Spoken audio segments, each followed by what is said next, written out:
السلام علیکم ورحمۃ اللہ وبرکاتہ. حامد و مسلین اما بعد فاعوذ باللہ السمیع العلیم من الشیطان الرجیم. بسم اللہ الرحمن الرحیم. اقرأ بسم ربک الذی خلق خلق الانسان من علق اقرأ وربک الاکرم الذی علم بالقلم علم الانسان ما لم يعلم. محترم سامعین کرام، آج کے دور میں ہم لاک ڈاؤن کی زندگی گزار رہے ہیں. خصوصاً وہ طبقہ جو مدارس سے تعلیم سے وابستہ ہے،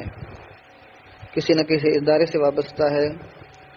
چاہے وہ استاد ہو یا ٹیچر ہو یا طالب علم ہو یا وہاں کا کوئی بھی خادم ہو، وہ تمام ایک منفرد اور ذاتی زندگی گزار رہے ہیں. تو اس وقت سب کے لیے لمحہ فکریہ ہے کہ ہم اس وقت کیا کریں. سب سے پہلے کیونکہ اہل علم طبقہ علم کی اہمیت کو جانتا ہے، اور خصوصاً ان دنوں میں زیادہ احساس ہوا کہ علم کی دنیا کے اندر کتنی ضرورت ہے، ہمارے معاشرے میں علم کی کتنی ضرورت ہے، تعلیم کتنی اہم ہے ہماری ترقی کے لیے، ہماری حفاظت کے لیے، وہ سب ہم جانتے ہیں. ان حالات میں جبکہ مدارس بند ہیں، اسکول بند ہیں، کالج بند ہیں، تو ایسا نہ ہو کہ ہم غفلت کی زندگی گزاریں اور یہ سمجھیں کہ تعلیم اب حاصل کرنا ناممکن ہے. بلکہ تعلیم ہم کئی طریقے سے حاصل کر سکتے ہیں. بہت سارے علماء اور ہمارے اسلاف جو گزر چکے ہیں، اس وقت اتنے بڑے مدارس نہیں ہوتے تھے اور اس طرح کے قیام و طعام کا، ہاسٹل کا نظام نہیں ہوا کرتا تھا، اساتذہ کی ٹیم نہیں ہوا کرتی تھی. پھر بھی وہ بڑے بڑے علامہ، محدث، قاضی، عالم، حافظ و قاری بن کر پیدا ہوئے، کیونکہ انہوں نے جد و جہد کی، کوشش کی. کسی چیز کی پانے کی تڑپ یہ انسان کو اونچی منزلوں تک پہنچا دیتی ہے. ہمیں بھی چاہیے کہ ہم ایک منزل پانے کے لیے کوشش کریں، جد و جہد کریں، اور مدارس اور اسکول کھلنے تک ہم اپنی زندگی میں ان چیزوں کو اپنائیں جو ہمارے لیے مستقبل میں فائدہ مند ہو سکتی ہیں، اور یہ بہت ضروری ہے. ہم جیسا کہ دیکھتے ہیں کہ ہر انسان دنیا میں ترقی کے لیے اپنا ایک بیک گراؤنڈ بناتا ہے اور اسی کے اوپر وہ کام کرتا ہے. تو ہمارا بھی ایک بیک گراؤنڈ ہونا چاہیے، ایک چھاپ ہونی چاہیے ہماری زندگی کی. ایک شخصیت اسی وقت نکھرتی اور چمکتی ہے جب اس کے پیچھے کوئی نہ کوئی تڑپ ہوتی ہے، آرزو ہوتی ہے، کوشش اور جد و جہد ہوتی ہے اور مسلسل محنت ہوتی ہے. تو ہمیں چاہیے کہ ہم ان ایام کو غنیمت سمجھیں اور جہاں تک ہو سکے ہم نے تعلیم کلاس میں حاصل کی ہوگی، مدارس میں ہم نے سیکھا ہوگا، سکھایا ہوگا، تقاریر کی ہوں گی، خطابت اور صحافت میں حصہ لیا ہوگا، مسابقات میں حصہ لیا ہوگا. اس کے باوجود اس وقت ہمارے پاس ایک الگ کیفیت ہے. اس وجہ سے بہت سارے ہمارے طلباء اور علماء یوں ہی بیٹھے ہوں گے، لیکن ایسا بیٹھنا نہیں چاہیے. ضروری نہیں ہے کہ آپ کے سامنے ایک مدرسہ ہو، کلاس ہو، بینچ ہو، استاد ہو، لائبریری ہو، ایک نصاب ہو، اس کی گھنٹیاں ہوں، بلکہ ہم خود اپنا ایک نصاب بنا لیں اپنی زندگی کا. ہم اپنا خود ایک ٹائم ٹیبل بنا لیں، ہم خود اپنا ایک منتخب تعلیمی نصاب بنا لیں، چاہے وہ چند دنوں کا، چند مہینوں کا ہو، اور اس کے ذریعے ہماری جو اپنی زندگی میں کمیاں ہیں اس کو دور کرنے کی کوشش کریں. خصوصاً ہم نے دیکھا ہے کہ بہت سارے ہمارے بچے جب دوسرے مدارس میں پڑھنے جاتے ہیں تو وہ یہ شکایت ہوتی ہے کہ وہ یا تو انگلش میں کمزور ہیں کیونکہ ان کے نصاب میں یا جہاں سے وہ پڑھ کے ہیں وہاں انگلش نہیں پڑھائی جاتی ہے، یا پھر وہ نحو صرف میں کمزور ہوتے ہیں کیونکہ وہاں کا نصاب نامکمل ہوتا ہے، یا پھر وہ تحریری اعتبار سے کمزور ہوتے ہیں کتابت میں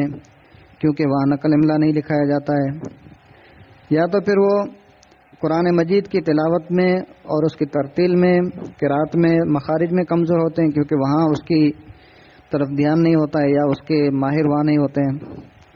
تو ہمارے یہاں علاقے میں مختلف قسم کی پریشانیاں، مختلف قسم کی کمزوریاں ہمارے طلباء میں پائی جاتی ہیں۔ اب یہ طالب علم خود سوچ سکتا ہے کہ میرے اندر کیا کمی ہے، کیا خامی ہے، اور اس نے جب دوسرے مدارس کا رخ کیا جہاں پہ بہت ساری گھنٹیاں ہوتی ہیں، نصاب ہوتا ہے، بہت سارے علماء ہوتے ہیں، تو اسے محسوس ہوتا ہے کہ یہ چند کتابیں تو میرے لیے آسان ہیں لیکن یہ چند سبجیکٹ یا فن یا یہ چند جو ہے گھنٹیاں میرے لیے بہت مشکل ہیں۔ تو ایسا نہیں ہے کہ وہ ناممکن چیز ہے، چند چیزیں جو ہم سے چھوٹ جاتی ہیں اسی بنیاد پر ہم سے یہ غلطیاں ہو جاتی ہیں اور ہم یہ محسوس کرتے ہیں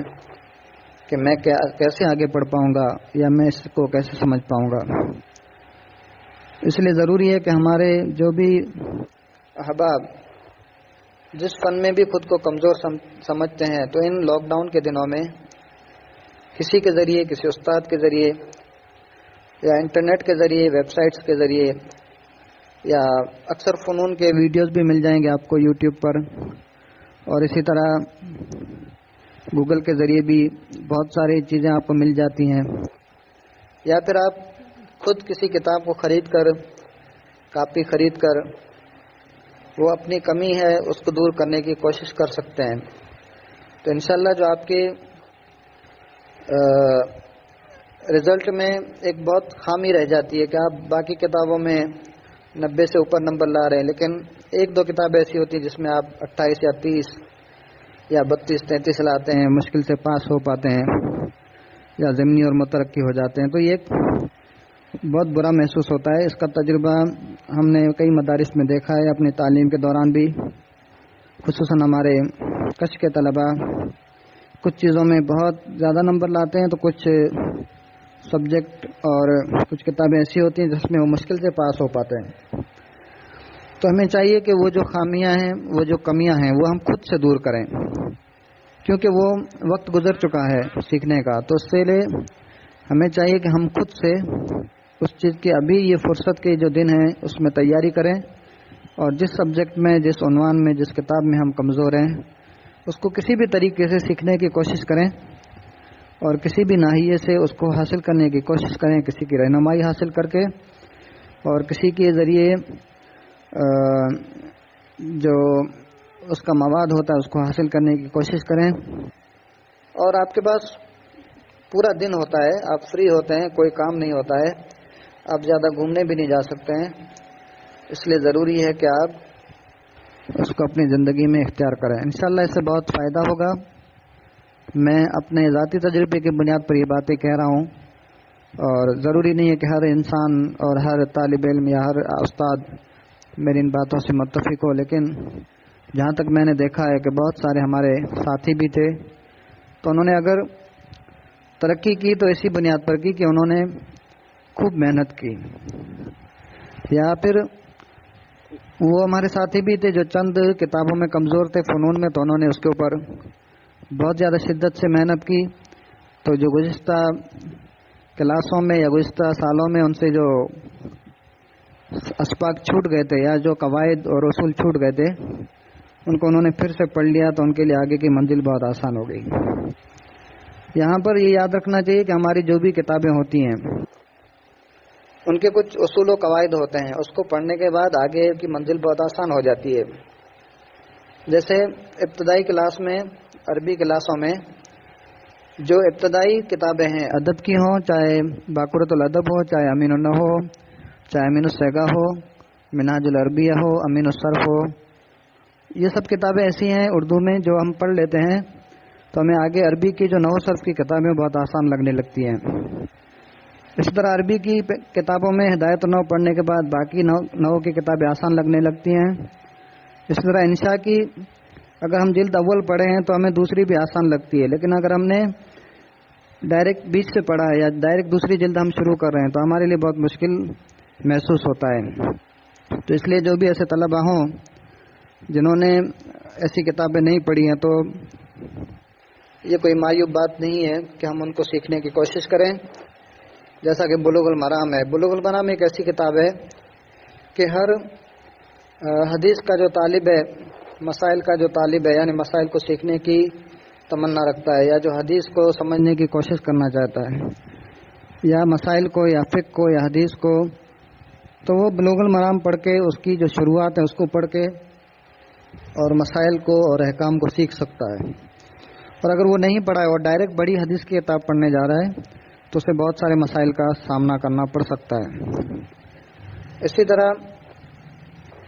جو بھی انگلش کی کتابیں ہیں وہ بھی اسی طرح ہیں کہ ہمیں ابتدائی معلومات ہونا ضروری ہے انگلش کی. اگر ہمیں انگلش کی ابتدائی معلومات نہیں ہے تو ہمیں اس کے آگے چل کے اس کے پڑھنے میں بہت دقت پیش آتی ہے.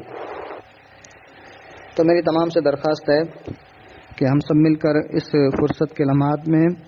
اساتذہ کو چاہیے کہ وہ دوسروں کی رہنمائی کریں، اور طلباء کو بھی چاہیے کہ وہ جن جن کتابوں میں کمزور ہیں تو اس کے پیچھے لگ جائیں، کوشش کریں، خود سے اپنی ذاتی محنت سے آگے بڑھنے کی کوشش کریں. انشاءاللہ بہت ہی فائدہ ہوگا. اللہ تعالیٰ سے دعا ہے کہ اللہ رب العالمین ہمیں علم سے نوازے اور عمل کی توفیق عطا فرمائے. السلام علیکم ورحمۃ اللہ وبرکاتہ.